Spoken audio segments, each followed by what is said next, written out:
Well, hello and welcome to Qlik Spotlight. And today, on this particular Qlik Spotlight, I have the very, very great pleasure of introducing Simon Bodger, who is an R&D manager based out of Ottawa. Welcome, Simon. Hi, John. Thank you for having me today. Excited to be here. Yeah, it's an absolute pleasure. And being a fellow person from Hampshire, it's even more a pleasure. So let people know. I'm sure most people around Qlik know who you are, but just explain a little bit about you and what your role is.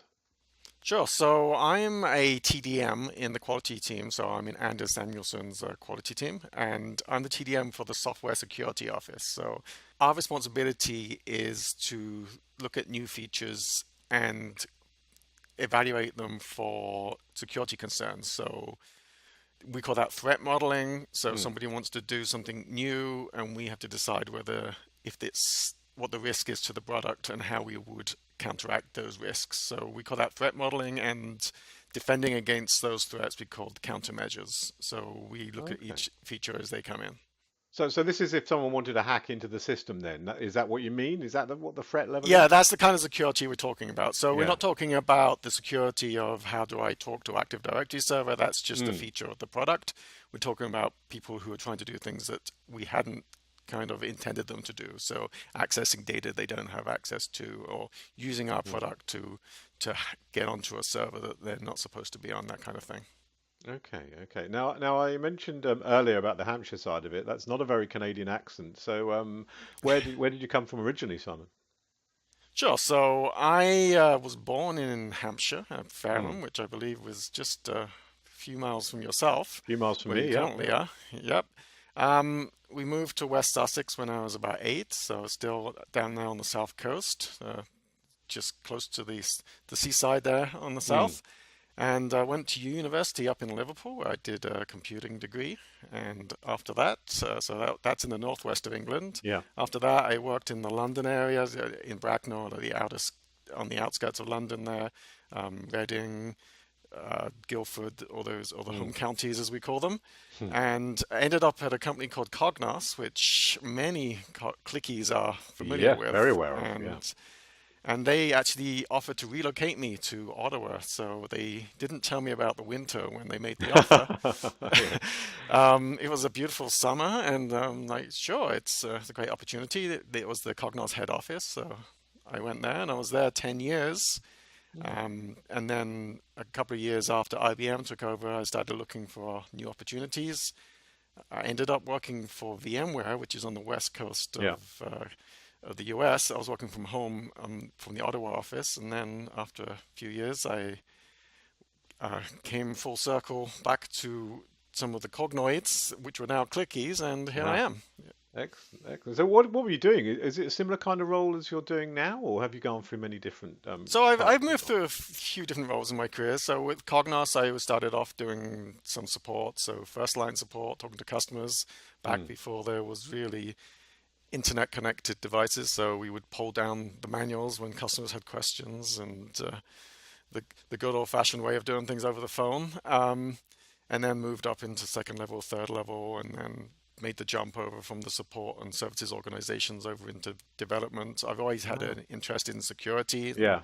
that's how I ended up managing the security team for Cognos, and it's a kind Mm. of similar role here at Qlik. So a question is not on your list, so I apologise, but it's just come to me now. Things like that happen. Things just flying in and out of my mind. Um, GDPR then, how has that affected your role, and what has that, has it made it more difficult for you? Is there more to do for you now? So it's kind of raised it up on the agenda, which is a good thing. Now that is more of a compliance and a Yeah. security um, item, although obviously there's a big crossover. But it's good Mm. from my point of view because it forces people to consider things that Yeah. perhaps they hadn't wanted to consider before.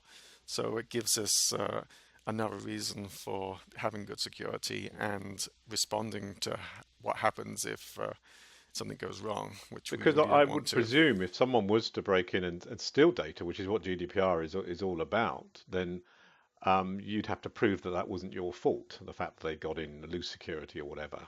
Well, so it's interesting that you kind of say it's not your fault because the industry has changed a lot Mm. in since like 10, 15 years. There was a time when security was a bit of a dirty secret within the Yeah. industry. Everybody, well, nobody wanted to admit that when they had problems, they would quietly fix things and push out patches and not tell Yeah. anyone.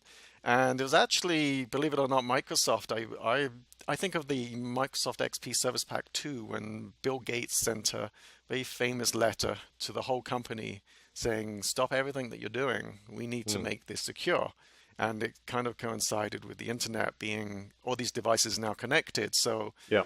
a vulnerability that no one can get to is, it's still not great, but your risk is much lower. But suddenly Yeah. we're starting to put all these devices onto the internet that weren't, when they were architected, it wasn't envisioned. So Mm. the Fascinating, landscape isn't it? Yeah. shifted. Yeah. Yeah, and to get back to your point with the blame, people started acknowledging that there is security problems. I mean, these are hugely complex systems that we're creating here with lots of moving parts, and things are always going to go wrong. If we wanted to Mm. create perfectly secure products, then we would never ship anything. Yeah, So absolutely. You just wouldn't, would you? No, that's very, very true indeed. Now, exactly. So the industry has kind of shifted yeah. into rather than expecting everyone to be 100% secure in all situations, it's really we're judged on how we respond to things, Mm. which goes back to what you're saying about the GDPR, which is legislation that partly says that when you are affected by a security vulnerability, then you have to be open and honest and let people Yeah, know.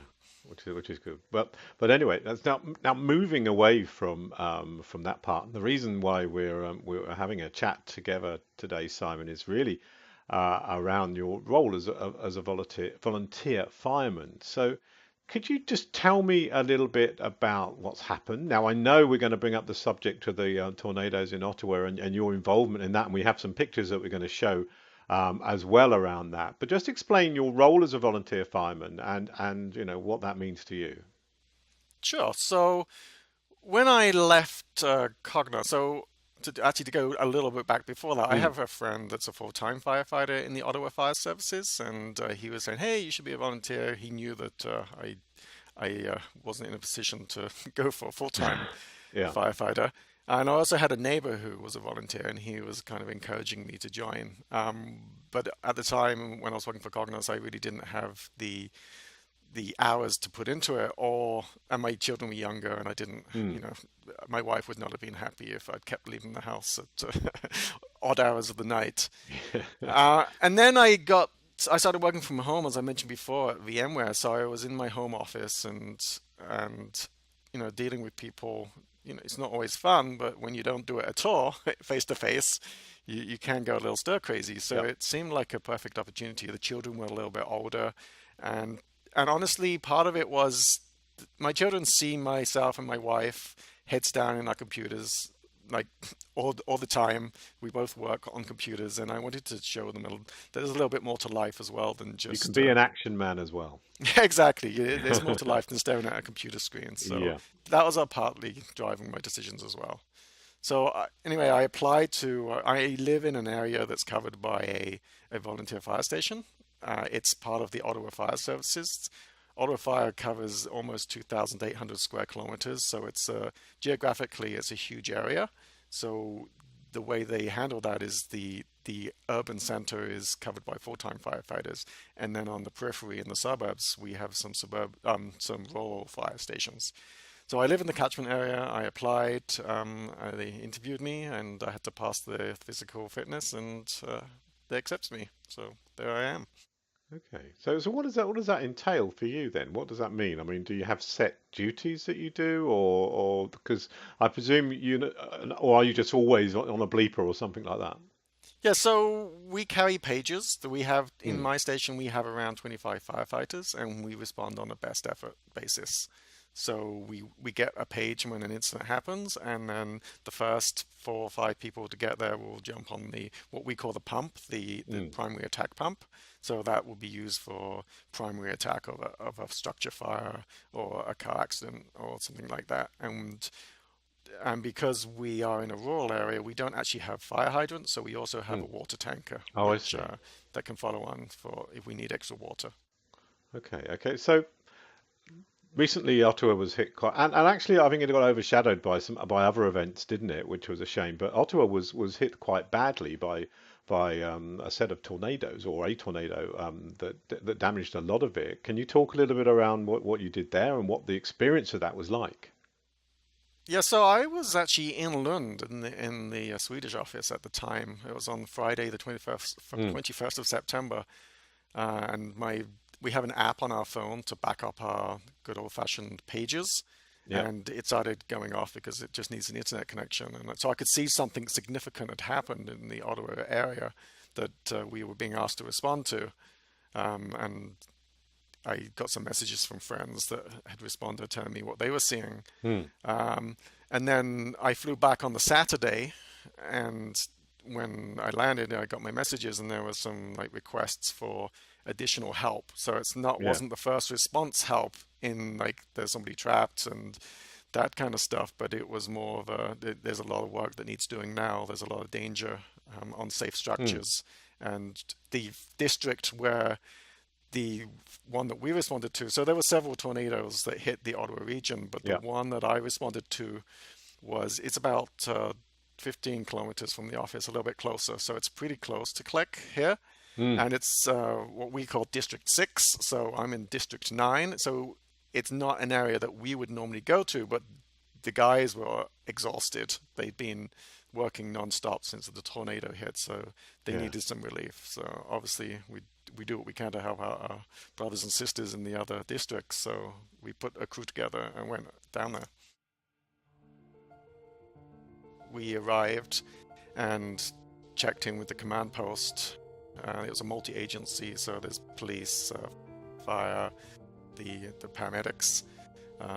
We all met at the command post, got our briefings, and we were asked to accompany homeowners to their properties to try and recover some of the critical property that they have. So, insurance papers, passports, money, some keepsakes that they really couldn't, they didn't want to lose, computers, because we, like everybody else, they have so much data on hard drives and so on.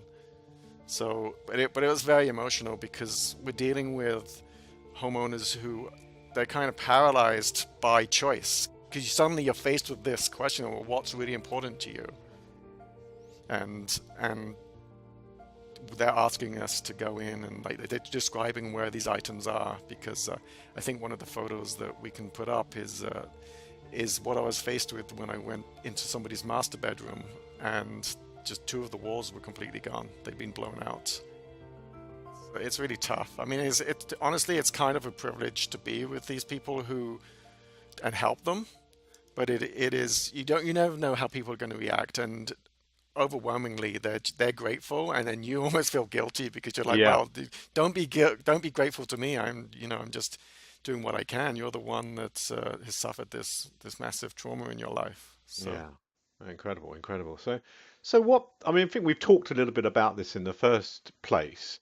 Would you recommend other people to do this? Do you think it would be easy enough for someone to do this around their work? Is it something? And I know certainly in the UK there are volunteer firemen in the UK. So would you recommend this as something for someone to do? absolutely. I wouldn't say take it lightly because it is a No. big commitment, especially initially in the way that Ottawa does it. You have to give up almost every weekend for several months to do the training Oh, because the initial training before you start doing it full time. exactly Start doing because it. Yeah. they're extremely cautious, obviously, on the safety. So for Mm, their own insurance and so on, they need to make sure you're trained. So we received the same training as a full-time firefighter, but theirs is what they call academy, where they might mm. spend like several months in the academy receiving their training. We have to do the same training, but it's split over weekends and Over evenings. weekends. So it, So so that's it's a a bit, it commitment, is a isn't big it? commitment. But it also, I mean, it attracts people who want to do the role, but not the glamour. So Uh, if you're going to make that commitment, then you are completely committed to that, aren't you? It is something you want to do. So yes, so good that we do it. Yeah, yeah, that you the do it. friendships that you forge are Mm. pretty special. Yeah, yeah, I can imagine. So with this and what you do as a volunteer firefighter, I mean, are there any skills that you would take from the firefighting to your Qlik role, and maybe the other way round as well. Any of those translate into the different roles? Yeah, for sure. So, I mean, a lot of the skills are complementary. Um, Mm, the the timelines are different, right? So when I make a decision at Qlik, it may be something that we have to live with for months or years. But if I make a mm, decision as a firefighter, then usually the consequences are instant. So yeah, it's just silly things like where do we park the truck?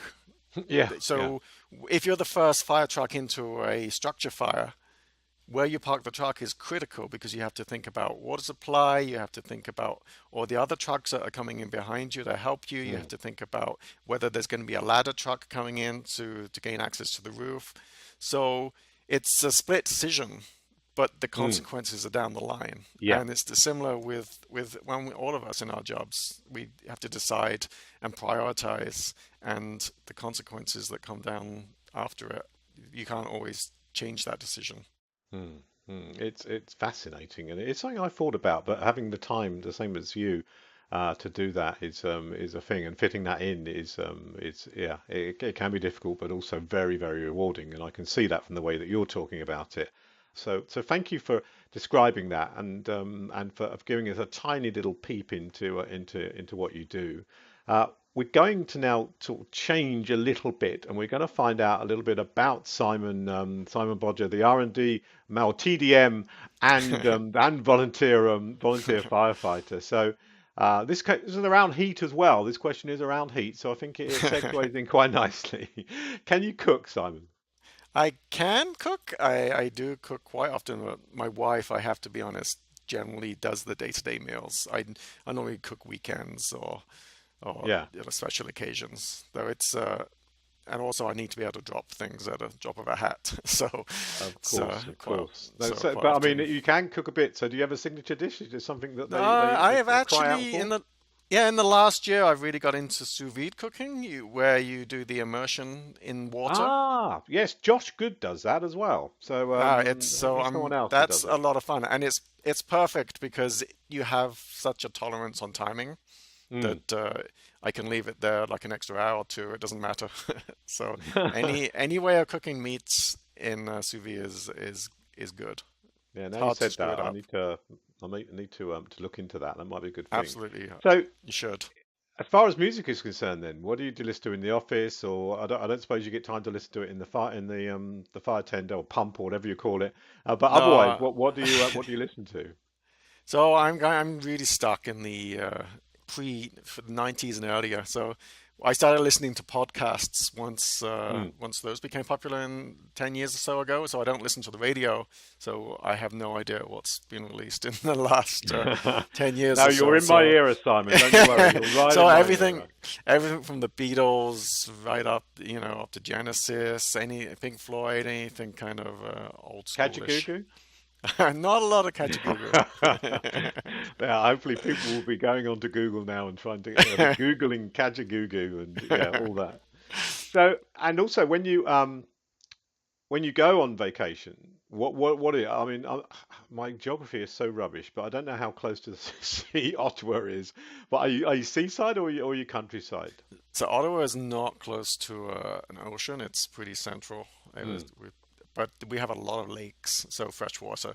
Ah, So there's okay. a lot of national parks in Ontario, which are Hmm. beautiful. And anybody who's looking for a vacation, I recommend going to one of the provincial parks in Canada for sure. Hmm. So we often go camping near a Oh, nice. lake I in like the camping. Ottawa area. And sometimes with the kids, we take the trip down to Florida for Disney Just World. perfect. Just watch out for the bears. I went camping in the Rockies in Jasper and Banff, and everything had to be put into a bear-proof locker, and that was even your Yeah, for toothpaste. That sure. was You don't slightly want to leave the food out. And actually, no, so no, no. that's something else we have in common then, John. I got married in Jasper, so Oh, did you? Oh, it's a yeah. beautiful So place. I you've been there. loved Jasper. Yeah, it was very Yeah. nice indeed. Yeah, and Lake Louise and everything. Anyway, so okay, so you're a part-time fireman. You also do your full-time job. I presume that leaves very little time to do anything else. But if you can, you mentioned you go camping and so on. But what do you do to relax, to cool down a bit? So I do a lot of tech stuff. So home automation. I like to dabble with that, play with different devices. Mm. But photography would be the biggest thing that I do Oh, fantastic. outside of my work and volunteering. Excellent. Yeah, because of what I do with the filming of the interviews, I do a bit of photography as well, and it is a good way to relax, isn't it? It is. Okay, well, I mean, we come to the end of the interview now, but I always leave people with an interesting fact, and this one is a quite a special fact, Simon. I'm sure you'll appreciate the humor around this. Is that llamas have a special pair of fighting teeth, and you'll never guess what those fighting teeth for. They use them to bite off other llamas' testicles.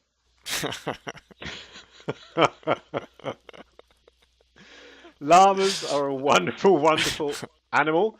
Just don't get too close, especially when they're fighting. I'd say that to all males out there. Be very careful. So, so It's now good. you've learnt that, Simon. It's That's good to know. I'll yeah, stick with the yeah. bears. That's- yes, I would stick to the Bears.